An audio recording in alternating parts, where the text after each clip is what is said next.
और राव जोधा सम्मान जो कि यहाँ एनआरआई प्रेम भंडारी जी को दिया गया, एक वो याद रखें। उनके साथ साथ बतुल बेगम जी जो काफी पॉपुलर रहते हैं, तो इन्हें स्टेटमेंट वाइज में महाराणा विजय सिंह पुरस्कार भी आप लोगों से जो पूछा जा सकता है। उसके साथ साथ अगर हम लोग बात करें तो आपके यहाँ इनमें से एक पॉपुलर अवार्ड और है, वो है मोहनोत नैन्सी पुरस्कार जो कि पलकी शर्मा उपाध्याय को दिया गया। उसके अलावा एक महत्वपूर्ण पुरस्कार है, वो है सीताराम लालच जी पुरस्कार दीप सिंह भाटी जी को दिया गया। उसके साथ साथ उस्ताद गुलाब का अचीवमेंट सम्मान रूप कुमार राठौड़ साहब को दिया गया, और एक अवार्ड अवनी लेखरा को भी मिला है। अवनी लेखरा जी को जानते हैं, युवराज शिवराज सिंह सम्मान जी अत्ता याद है। सीताराम लालच जी का जो अवार्ड है वो आप लोगों को जो थोड़ा थोड़ा दीप सिंह जी को दिया गया है। उसके साथ साथ आपके यहाँ उस्ताद गुलाब खां का जो अवार्ड है वो रूप कुमार राठौड़ साहब को दिया गया है, रूप कुमार राठौड़ साहब को दिया गया है। उसके अलावा जो अवार्ड बनते हैं, एक फतेह सिंह जी आपको याद होना चाहिए।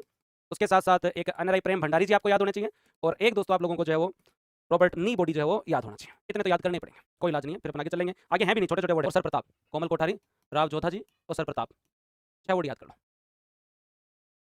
जरूर जरूर जरूर हिंदू गुजर है याद रखना। और पर्वतीय श्रेणी में अगर आप कहीं जाना चाहते हैं घूमने तो कुंभलगढ़ जाइए, और कला में अगर आप जाना चाहते हैं तो आप बीकानेर जाइए।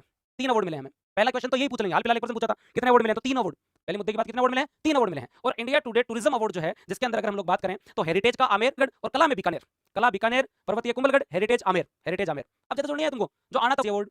हाँ, उस्ताद गुलाब का अवार्ड जो है आपके यहाँ रूप राठौड़ जी वहीं आया था जितना आना था। अब ज्यादा टाइम नहीं लगेगा आप लोगों को, याद रखना। जिस तरीके से आप लोगों ने दीप सिंह भाटी जी को सीताराम लालच अवार्ड पढ़ा, फतेह सिंह जी को कोमल कोठारी अवार्ड पढ़ा, राव जोधा अवार्ड आपने प्रेम सिंह जी को पढ़ा, और नोबेल जो पी बॉडी थे उन्हें आप लोगों ने जो है वो कौन सा सम्मान दिलाया? सर प्रताप सम्मान दिलाया। तो वो 6 अवार्ड पढ़े, वहीं आपको थोड़ा जोर रहा होगा। उमा जी को सपना नाम की जो है वो दोस्तों कविता के लिए झाबरमल शर्मा स्मृति पुरस्कार मिला, और जो कुलदीप जी को जो है वो पूर्णता की और कहानी के लिए जो अवार्ड मिला। अब ज्यादा जोड़ नहीं आएगा तुम लोगों को। राजस्थान सिनेमा के जो अवार्ड थे वो जो है बढ़िया अभिनेता का जो श्रवण जी को, अभिनेत्री का नेहा जी को, लाइफ टाइम मोहन जी को, और जो बढ़िया लेखक का डॉक्टर जितेंद्र कुमार सोनी जी को। अब ज्यादा जोड़ नहीं आएगा तुम लोगों को, तो आना तो आ गया। अब जो एक्सीलेंस अवार्ड के बारे में हम लोगों ने बात की तो आपको याद आ रहा होगा थोड़ा थोड़ा। देवराज जी को पेंशन के लिए, विपिन माथुर जी आरएनटी मेडिकल कॉलेज उदयपुर के लिए, प्रज्ञा जी अगर आप लोगों को याद आ रहा हो तो, और ओलंपिक के लिए शुभम जी जिला कलेक्टर सवाई माधोपुर, अनिल कुमार जी जो है या धीरज सिंह जी, तो धीरज कुमार जी आपको याद है सीओ जोधपुर, अनिल कुमार जी याद है सिरोही पुलिस अधीक्षक, मान सिंह जी केवला देव, और सुमन जी जो है जेल अधीक्षक बीकानेर। तो धीरे धीरे याद आ जाएंगे, उनमें कोई ज्यादा लोड वाली बात नहीं थी। मुद्दे की बात यहाँ है और आप लोगों को याद करना पड़ेगा। कर लोगे? चलेंगे। हाँ, इंड मिला हेरिटेज में आमेर, और सबसे बढ़िया कुंभलगढ़ जाके देखो तुम्हें मजा आ जाएगा। इस समय तो मेरे को लग रहा है कश्मीर फेल है कुंभलगढ़ के सामने, है ना, और अफ्रीका फेल आपके जवाई के सामने। पंजाब राइजिंग राजस्थान के लिए, देवराज जी को पेंशनर्स के लिए बहुत बढ़िया शानदार गजब। विपिन माथुर जी आरएनटी मेडिकल कॉलेज, प्रज्ञा जी टारगेट ओलंपिक के लिए बहुत बढ़िया, शुभम चौधरी जी जिला कलेक्टर शिक्षा क्षेत्र के लिए। अभी अपन कहीं नहीं जाएंगे, तुम्हारा पेपर है तब तक मैं यही हूँ, और खास करके जो आगामी जो आपके 2-3 पेपर हैं तब तक मैं यही हूँ, फिर बाद में देखेंगे। अब मैं बहुत दिनों से सोच रहा हूँ, लेकिन अब जो खनिजों के ब्लॉक की नीलामी में राजस्थान जो प्रथम स्थान पर रहा है देश भर में, मिनरल ब्लॉक की नीलामी में राजस्थान प्रथम स्थान पर रहा है। ये याद करने के लिए बहुत महत्वपूर्ण है। अब मैं आपसे क्वेश्चन पूछ लेता हूँ कि आज के दिन हमारे यहाँ कितने खनिज निकलते हैं, हमारी नई नीति के अनुसार कितने खनिज हमें निकालने हैं आने वाले टाइम में, और कितने खनिज जो है वो दोस्तों हमारे यहाँ मिलते हैं? 52, टोटल 81, 57 से 52 आ जाओ बोलेगा, ठीक है। और टारगेट कितने का है? टारगेट कितने का है? टारगेट है 70 का। टारगेट है 70 का। हमारी नई खनिज नीति कहते हैं कि 81 मिलते हैं ना, उनमें से 70 के जो है वो खनन की, दोहन की हमारी जो है पूरी की पूरी संभावना है। अब एक प्रश्न तो मेरा पूछने का बनता ही है, पूछ लूंगा तुम लोगों को, जवाब से पता चलेगा। राजस्थान में सुरक्षित जल ब्लॉक कितने हैं? लवणीय 3 तुम्हें पता है, ठीक है। 214 तुम्हें पता है। सुरक्षित ब्लॉक कितने हैं? बताओ बताओ। 33 है। तो वो तुम्हें कैसे कहते कहते याद करवाया था कि सुरक्षित पूछे नहीं पूछे, अगला पूछ ले खतरे के पास कितने हैं, मतलब संवेदनशील है, संवेदनशील कितने हैं, इससे पता चलेगा तुम्हारी तैयारी कैसी है। अब बात है मतलब 27। एक क्वेश्चन और पूछ लो फिर तुम लोगों से। अब करंट अफेयर की बात ही चल रही है तो पूछ लेते हैं यार, मेरे को भी पता चलेगी तुम्हें याद कितना है। पूछ लो। चलो तो एक क्वेश्चन और बता दो मुझे। हमारे यहाँ पर जब हमने राम जल सेतु योजना पढ़ी, जिसमें हमारे 17 जिले, एमपी के 13 जिले, पैसा दोनों का 5-5% लग रहा है, 90 सेंटर का लग रहा है। हमारे 17 जिलों की जो पॉपुलेशन है वो राजस्थान की 40% है, 3.25 करोड़ है, 25 लाख किसानों को लाभ मिलेगा, 5 बैराज और 2 बांध बनेंगे, वो सारी बातें ठीक है। मैं आपसे बस इतना सा क्वेश्चन पूछना चाहता हूँ कि राजस्थान की कितनी लाख हेक्टर भूमि को जो लाभ मिलेगा? क्या 2.51 को मिलेगा या 1.52 को मिलेगा? चलो देखते हैं याद है तुम्हें, देखते हैं याद है तुम्हें। 2.51 को मिलेगा। एक क्वेश्चन नवनेरा बैराज सबको पता है, मैं आपसे पूछना चाहता हूँ कि तो आपका रामगढ़ बैराज जो है वो दोस्तों कौन सी नदी पे है? रामगढ़ बैराज है वो कौन सी नदी पे है? एक आधा प्रश्न पूछूंगा मैं आप लोगों से, ज्यादा नहीं। हाँ, रामगढ़ बैराज जो है वो कौन सी नदी पे है? बताओ। अमृत सरोवर योजना जो कि 2022 में आई थी, उस योजना के तहत प्रत्येक जिले में 75 हमें जो अमृत सरोवर बनाने थे। अरे वाह, कमेंट सेक्शन में मजा दे दी तुमने। कुल नदी कुल मिला के रामजी महाराज काम आने अपने तो उसके अंदर 2022 की योजना में हर जिले में 75 अमृत सरोवर बनाने थे। पूरे देश में भी हमें बहुत सारे बनाने थे। राजस्थान कौन सी रैंक पे रहा?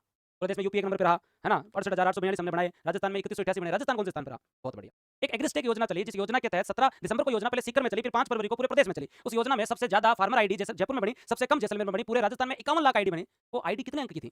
वो आईडी कितने अंक की थी? वो आईडी कितने अंक की थी? क्या बात है, 11 अंक की, गजब, स्वाद आ गया। एक योजना है जिसका नाम है प्रसाद योजना, 2014 की योजना है, जिसके अंदर खास करके धार्मिक स्थलों को तीर्थ स्थल के रूप में डेवलप किया जाता है। राजस्थान में सबसे पहले अजमेर और पुष्कर को इंक्लूड किया गया था, लेकिन अब नीम कॉरिडोर के रूप में जो एक कॉरिडोर डेवलप किया जाएगा जहां 5 स्थलों को जोड़ा जाएगा। वो कौन सा कॉरिडोर है? बोले देवनारायण जी महाराज की, अगर जयकार दो भगवान देवनारायण जी कॉरिडोर। बहुत बढ़िया। अगला क्वेश्चन हमसे 13 फरवरी 2024 को एक योजना स्टार्ट हुई, प्रधानमंत्री सूर्य घर मुक्त बिजली योजना, जिसके तहत 1 किलोवाट पे 30,000, 2 पे 60 और 3 पे 78,000 रुपए की सब्सिडी देते हैं। पूरे भारत में 1 करोड़ घरों पे जो सोलर रूफटॉप पैनल लगाएंगे, हर जिले में आदर्श गांव बनाएंगे, 300 यूनिट जो है वो दोस्तों हम जो निःशुल्क बिजली देंगे। राजस्थान कितने घरों पे लगाएगा सोलर पैनल? अब तक तो 22,000 पे लगाया, लेकिन टारगेट कितना है बताओ एक बार। टारगेट कितना है बताओ एक बार। टारगेट कितना है बताओ एक बार, जल्दी से बताओ ताकि पता चले। ओके बहुत बढ़िया, 5 लोगों में। जिस तरीके से स्वामित्व योजना आपके यहाँ गाँवों के अंदर जो है वो डिजिटल पट्टों के लिए, भूमि के सर्वे के लिए, ड्रोन से सर्वे के लिए, आबादी भूमि की जो है वो दोस्तों मैपिंग के लिए स्टार्ट किया गया, वैसा ही एक अभियान स्वायत्त शासन विभाग और राजस्व विभाग है, राजस्थान के 10 शहरों के अंदर स्टार्ट कर रहे हैं। उस अभियान का नाम बता दो आप मेरे को। उस अभियान का नाम बता दो आप मेरे को। बताओ, बताओ, बता दो चले। नक्शा योजना। नीरू यादव जी ने जो कॉन्सेप्ट दिया बर्तन बैंक का, उस कॉन्सेप्ट के आधार पे बजट 2025-26 में ये कहा गया कि कम से कम पहले चरण में 1000 ग्राम पंचायतों को 1 लाख रुपए जो है वो बर्तन बैंक योजना के तहत दिए जाएंगे। 900 दोस्तों जो है वो टोटल है बर्तन के सेट होंगे, जिसमें 1 थाली, 1 चम्मच, 3 कटोरी, 1 गिलास होगा। पहली बर्तन बैंक कहां स्थापित हुआ है? पहला बर्तन बैंक कहां स्थापित हुआ है? इन चार को मान लो। बहुत बढ़िया, बहुत बढ़िया। हाँ, याद तो तुम भेज जाए तो को याद करेगा। तेरा बात बहुत बढ़िया। मोदी जी जो है वो 22 मई को जो है वो दोस्तों बीकानेर आए, बीकानेर आते ही देशनोक आए, अमृत भारत स्टेशन योजना के तहत 103 रेलवे स्टेशन जो है वो दोस्तों जो है वो दिए। उसमें 103 में देशनोक में उन्होंने उद्घाटन किया। और राजस्थान के कितने स्टेशन जो है वो दोस्तों अब तक डेवलप हो चुके हैं, संख्या बताएं। अगला प्रश्न। रेली पलाना में की, बीकानेर के लिए जो है वो दोस्तों जो है रेलवे स्टेशन के पुनर्विकास की बात की, अमृतसर जामनगर जो है एक्सप्रेसवे का इनॉग्रेशन किया, ग्रीनफील्ड कॉरिडोर की बात की, सारी बात की। लेकिन राज्य कर्मचारी निगम अस्पताल कहां खोला जाएगा बताओ? राज्य कर्मचारी निगम अस्पताल कहां खोला जाएगा बताओ? प्रधानमंत्री उच्च शिक्षा अभियान के तहत कौन सी यूनिवर्सिटी को 100 करोड़ का फंड मिला है?